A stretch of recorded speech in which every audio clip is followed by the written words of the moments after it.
Assalamualaikum warahmatullahi wabarakatuh.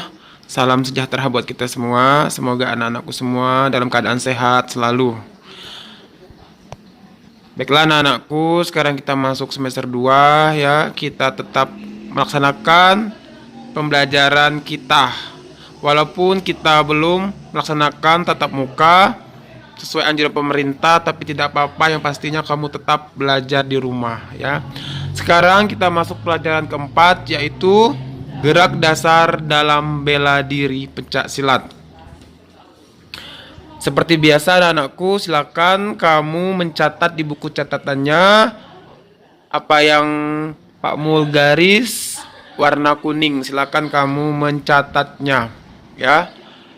Di Indonesia berkembang beberapa bela diri, antara lain pencak silat, taekwondo, karate, tinju, wushu. Tujuan utama pembelajaran pencak silat adalah untuk membela diri. Tujuan lainnya adalah untuk melindungi dan membantu orang lain dari bahaya. A. Gerak dasar lokomotor dalam bela diri pencak silat. 1. Arah dan pola langkah. A. Arah langkah. Untuk arah dan pola langkah anak-anakku ya, ini adalah beberapa poin yang harus kamu catat saja ya. Untuk lebih selanjutnya nanti bisa kamu baca sendiri. Kamu hanya mengambil poin-poin dari A. Gerak dasar lokomotor dalam bela diri pencak silat. Jadi 1 dan A. Ini adalah poin-poin pentingnya. Kemudian 2. Cara melangkah. Melangkah adalah mengayunkan, menggerakkan kaki pada waktu berjalan dan sebagainya. Nah, pasti anak-anak sudah tahu melangkah itu salah satu kita mengayunkan atau menggerakkan kaki, ya. A. Langkah geseran. Langkah geseran termasuk gerak lokomotor. Kenapa dikatakan gerak lokomotor? Karena langkah geser ini dia bergerak. Ya, dia melangkahkan kaki seperti ini contoh gambarnya. Karena saat menggeserkan kaki, tubuh berpindah tempat. Nah, kita lihat contohnya dari gambar 1, melangkahkan kakinya. Ini gambar 2, berarti dia berpindah tempat. Makanya disebut gerak lokomotor. Dia berpindah tempat. B. Langkah putaran. Langkah putaran dilakukan untuk berpindah tempat dan mengubah posisi. Maksudnya adalah ketika kita melakukan langkah putaran ini merupakan salah satu gerakan yang berpindah tempat dan mengubah arah. Ya, mengubah arah posisi. Contohnya seperti ini gambarnya. Nah, ini langkah putaran pada pencak silat. Kita lihat putarannya dari gambar 1 dan gambar 2, kita lihat kakinya. Ya, dia melakukan posisi putaran. C. Langkah lompatan. Gerak dasar lompatan termasuk gerak lokomotor. Hal ini karena terjadi perpindahan tempat saat kaki melompat. Sama halnya dengan A dan B ya, masih letaknya berpindah tempat. Berarti masih gerakan lokomotor. D. Gerak dasar ingsutan. Gerak dasar ingsutan hampir mirip dengan geseran. Ya, hanya saja anak-anakku, gerak ingsutan ini dia tuh merupakan gerakannya tuh tidak melangkah yang sepenuhnya atau full. Jadi dia itu seperti ini gambarnya. Nah, ingsutan ini kita melangkah tapi tidak full langkahnya. Dia melalui lantai. Ini gambarnya, ini namanya gerakan ingsutan. E. Langkah angkatan. Angkatan dilakukan dengan mengangkat salah satu kaki ke atas. Setelah mengangkatnya, kaki diletakkan di tempat tertentu sesuai arah tujuan. Ini contoh gambarnya, bisa diperhatikan di bukunya masing-masing anakku. Langkah angkatan pada pencak silat. Ya. Bisa diperhatikan di bukunya masing-masing. 3. Sikap pasang. Ya.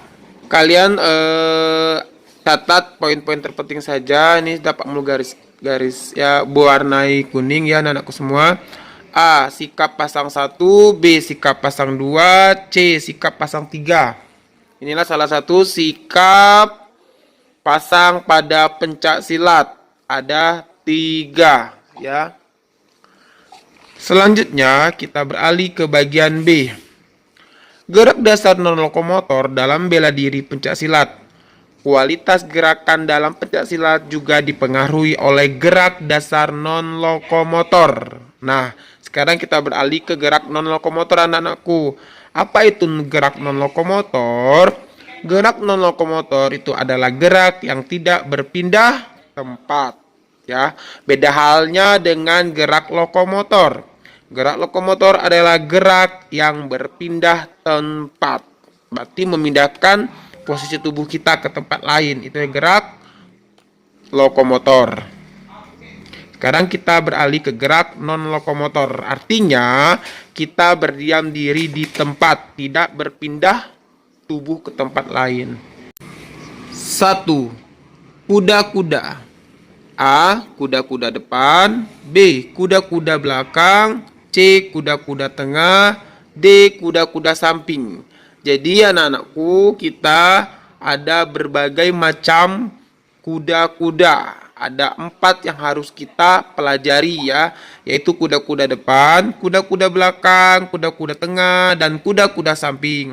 Contoh gambarnya bisa kamu lihat di gambar di buku kamu masing-masing ya. Ini kuda-kuda depan. Seperti ini contoh gambarnya.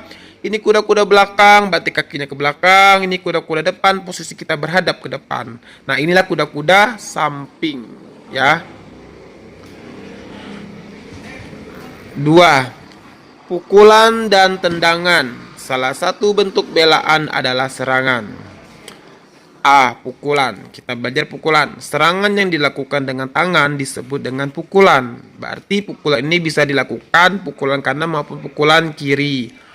Pukulan depan atau lurus, bandul, pukulan bandul, pukulan samping. Ya, anak-anakku semua, kita bisa perhatikan ya gambar di sini ya. Pukulan lurus, pukulan bandul, dan pukulan samping. Tolong anak-anakku bisa kamu perhatikan di buku cetaknya masing-masing ya. Walaupun nanti prakteknya Pak Mu kasih dalam bentuk video, tetap kamu laksanakan ya sesuai gambar yang ada di buku cetak kalian masing-masing. Tendangan. Serangan juga dapat dilakukan menggunakan tungkai. 1. Tendangan lurus. 2. Tendangan jejak. 3. Tendangan sabit. Ya, ini ada 3 tendangan ya yang harus kalian pelajari. Pertama, tendangan lurus, tendangan jejak, dan tendangan sabit. Ini adalah poin-poinnya saja anak-anakku Pak Mus ambil ya. Nah, ini contoh gambarnya.